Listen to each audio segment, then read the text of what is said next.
Dear students, आज हम बात करने वाले हैं इलेक्ट्रिक करंट के जो हीटिंग इफेक्ट है उसका प्रैक्टिकल एप्लीकेशन।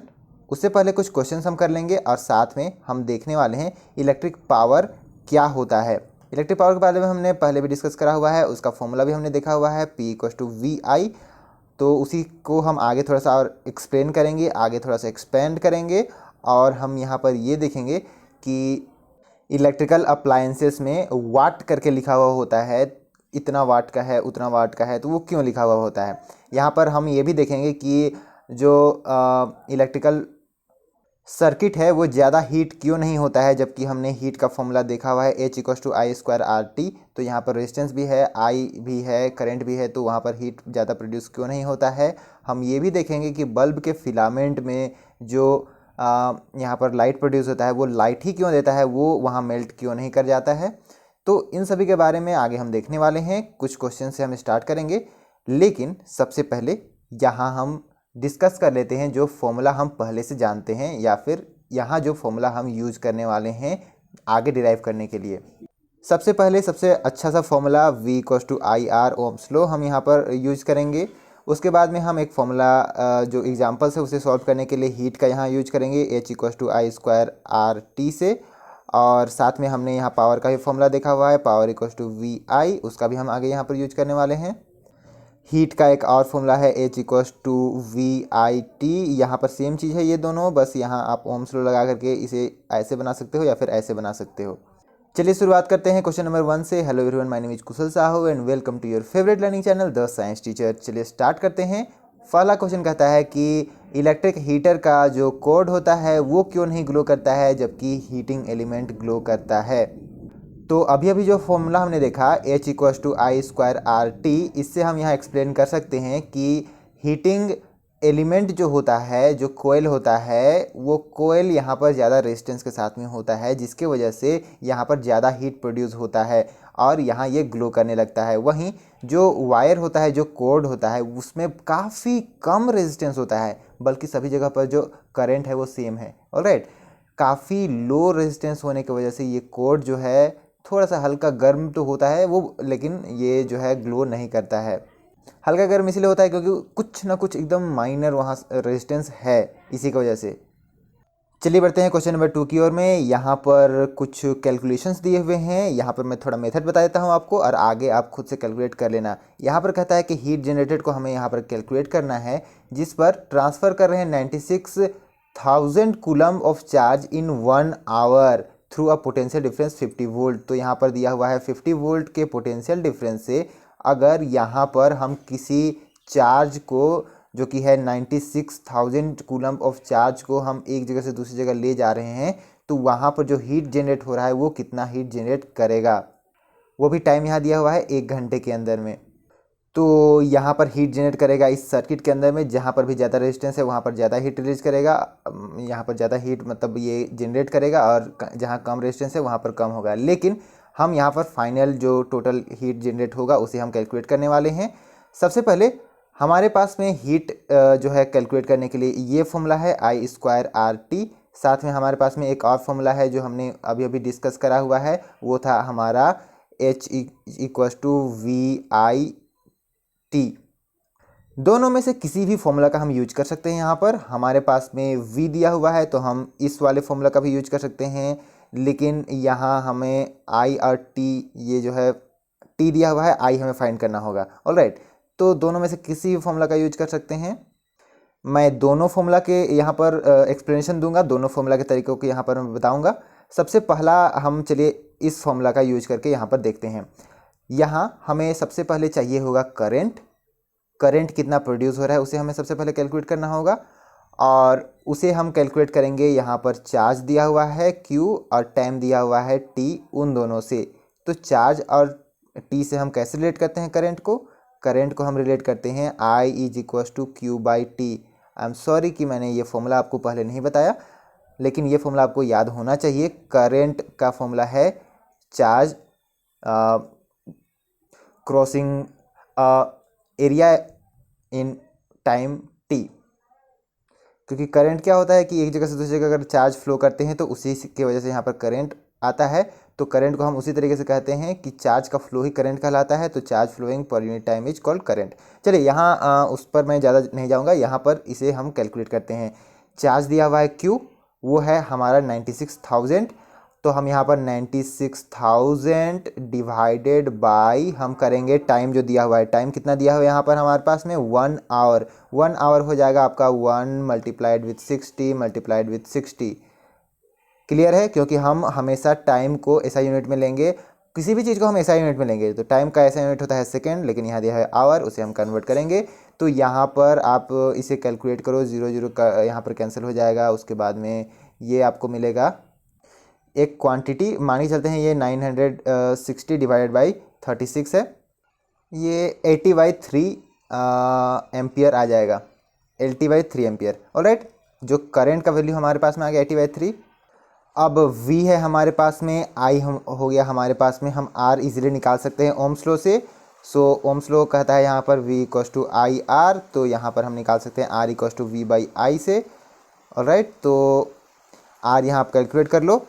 अब यहाँ हम दोनों फॉर्मूला का इजीली यूज कर सकते हैं, तीनों क्वांटिटी हमें पता है, यहाँ पर भी तीनों क्वांटिटी हमें पता है, तो आप इजीली कैलकुलेट कर सकते हो।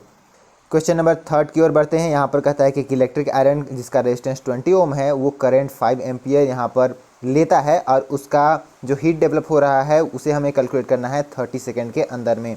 सो हीट का वही फॉर्मूला हम यूज करेंगे, H = I² RT का, जहाँ पर I हमें दिया हुआ है 5 एम्पियर, तो I² हो जाएगा 25 मल्टीप्लाइड विथ, यहाँ पर R दिया हुआ है 20 ओम, हम यहाँ पर 20 मल्टीप्लाई करेंगे। उसके बाद में टाइम दिया हुआ है 30 सेकेंड, सभी ऐसा यूनिट में दिए हुए हैं, तो इसे भी हम यहाँ पर मल्टीप्लाई कर देंगे, तो हमें यहाँ मिल जाएगा 15000 जूल।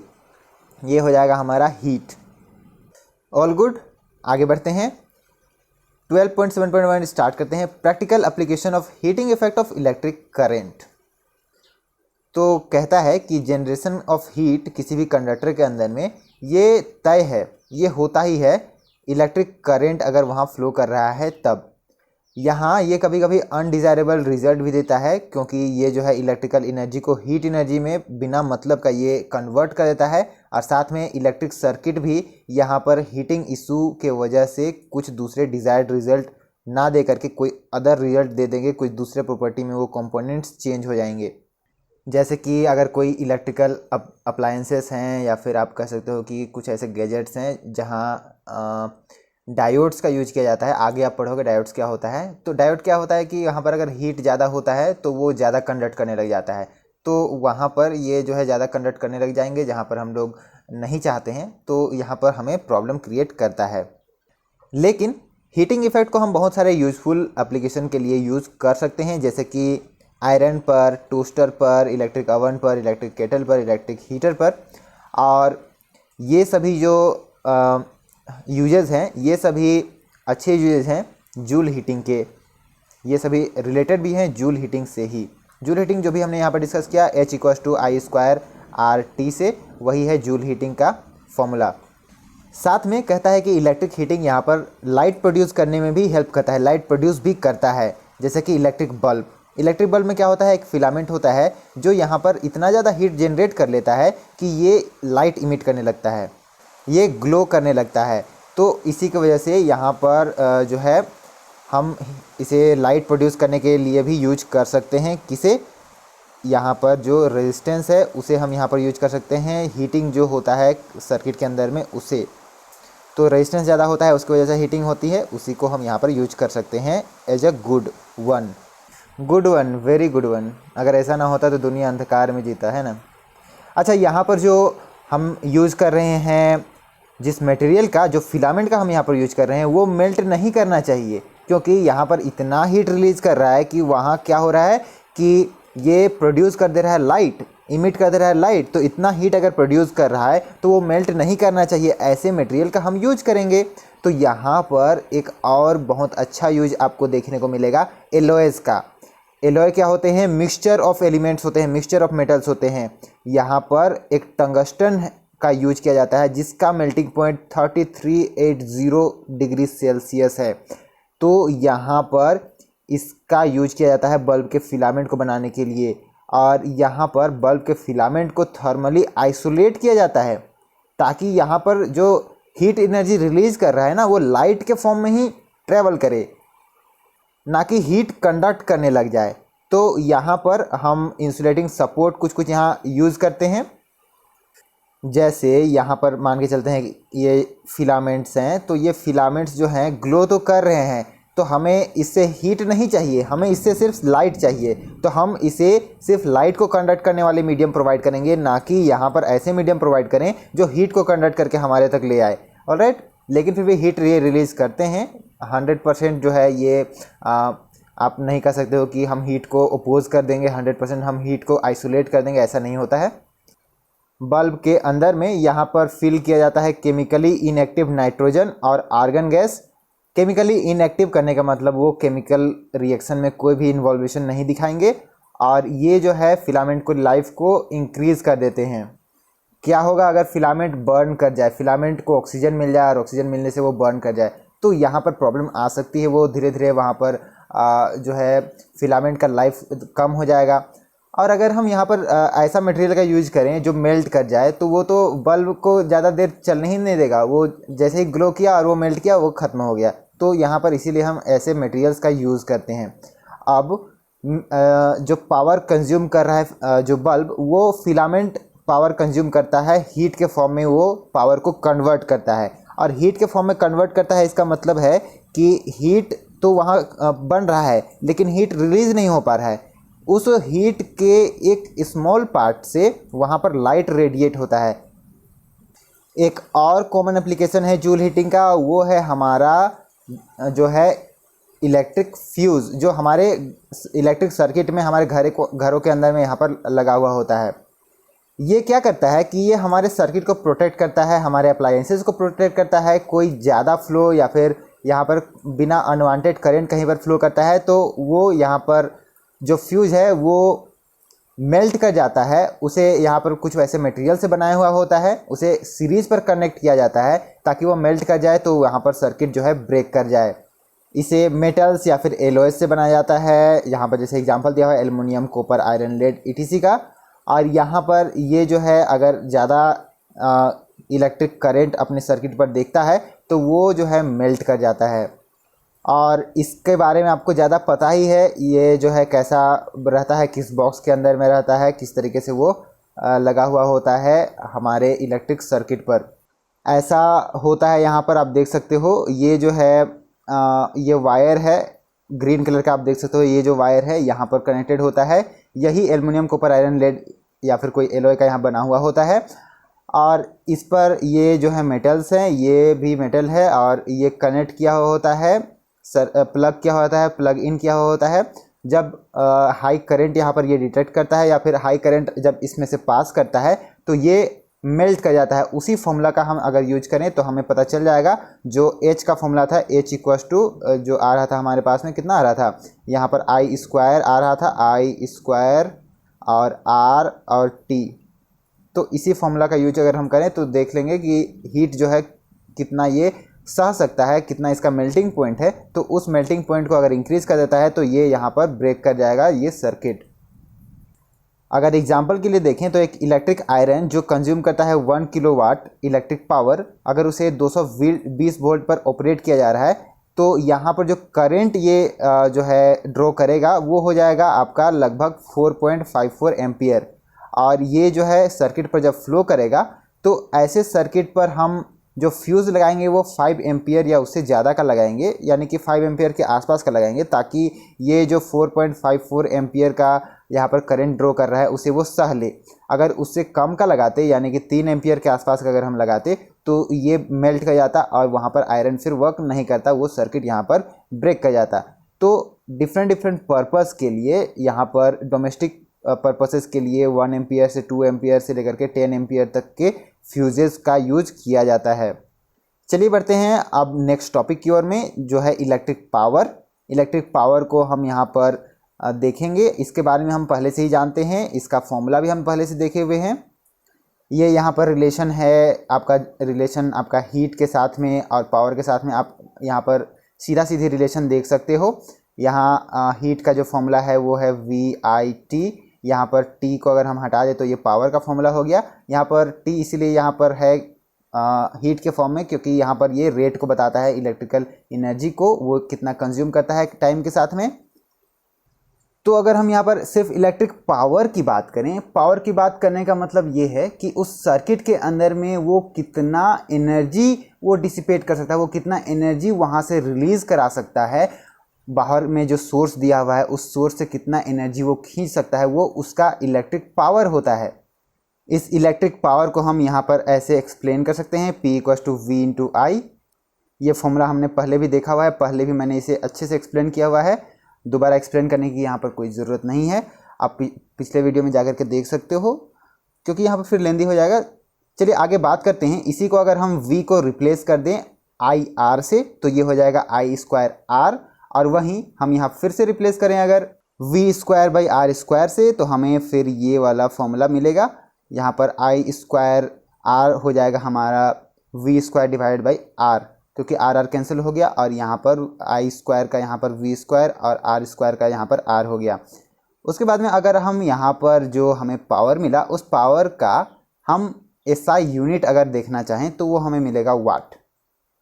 यही वाट आपके बल्ब के अंदर में लिखा हुआ होता है, आपके डिफरेंट होम अप्लायंसेस के इलेक्ट्रिकल अप्लायंसेस के अंदर में लिखा हुआ होता है कि वो कितना पावर कंज्यूम करेगा।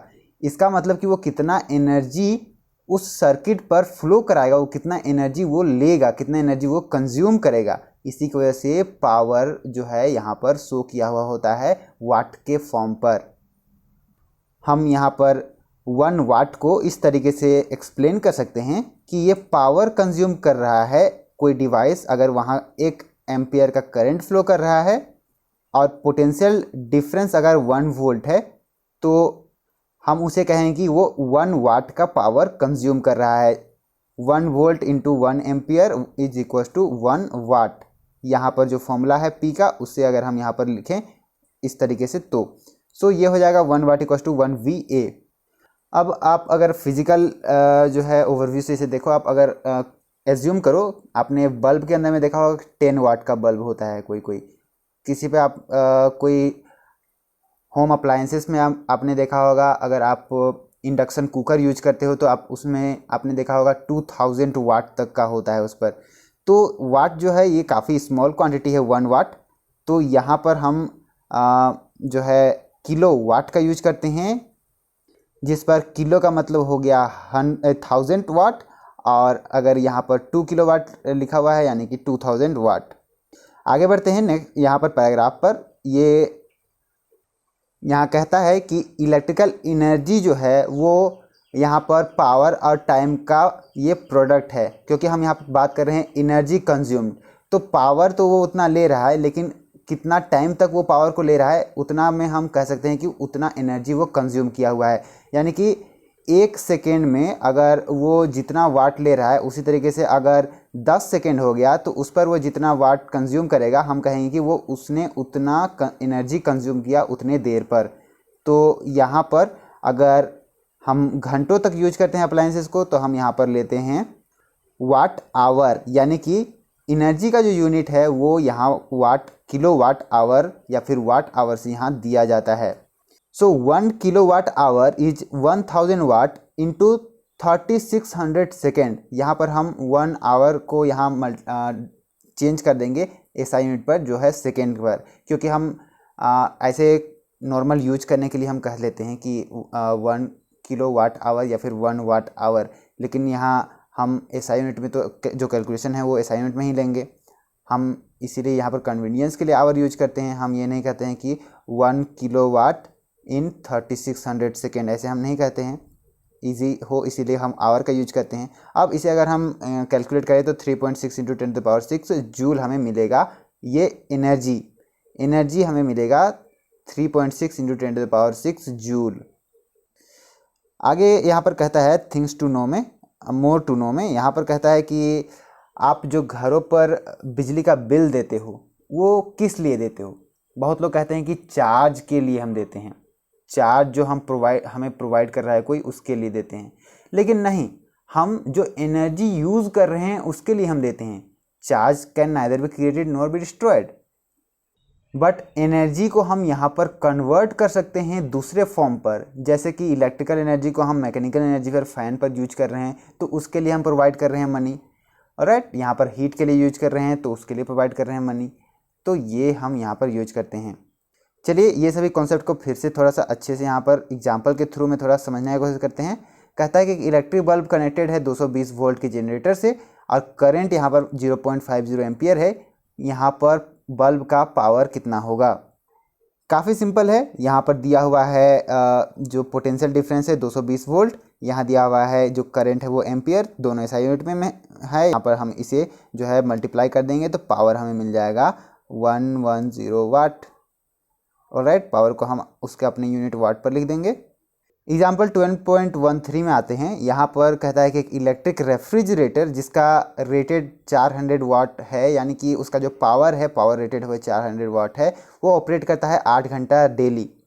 और यहाँ पर पूछता है कि इसका कॉस्ट कितना पड़ेगा 30 दिनों तक अगर ये चल रहा है, और 3 रुपये प्रति किलोवाट आवर के अगर हम लें तो कितना कॉस्ट हमें पड़ेगा इसे यूज़ करने पर। 3 रुपये हमें देना है, 30 दिनों तक यूज करना है, कितना 3 रुपये हमें प्रति किलोवाट आवर देना है ना, तो 30 दिन हमें यूज करेंगे तो कितना हमें देना पड़ेगा पैसा। तो सबसे पहले हम इसका एनर्जी यहाँ पर कैलकुलेट करते हैं, क्योंकि ये जो है पर 1 किलोवाट आवर में 3 रुपये हमें देना पड़ेगा। तो इतना एनर्जी का हमें जो है कैलकुलेट करना होगा। जितना एनर्जी हमें मिल रहा है उस पर 3 मल्टीप्लाई कर देंगे तो उतना हमें मिल जाएगा पैसा कितना हमें देना है। तो सबसे पहले एनर्जी हम कैलकुलेट कैसे करते हैं। एनर्जी के लिए यहाँ पर दिया हुआ है पावर इंटू टाइम, हम डायरेक्ट कर देंगे तो हमें एनर्जी निकल जाएगा हमारे पास में जो भी है। एनर्जी का हम कैसे फॉर्मूला लगाते हैं, VI इंटू टी। तो यहाँ पर VI दिया हुआ है पहले से ही, पावर जो है 400 वाट, तो 400 वाट इंटू यहाँ पर है 8 घंटा इंटू यहाँ पर है 30 दिन तक 8 घंटा है, तो 8 घंटा 30 दिन तक इंटू तो हो जाएगा 8 इंटू 30। तो इसे अगर हम यहाँ पर मल्टीप्लाई कर दें तो ये हो जाएगा लगभग 96,000।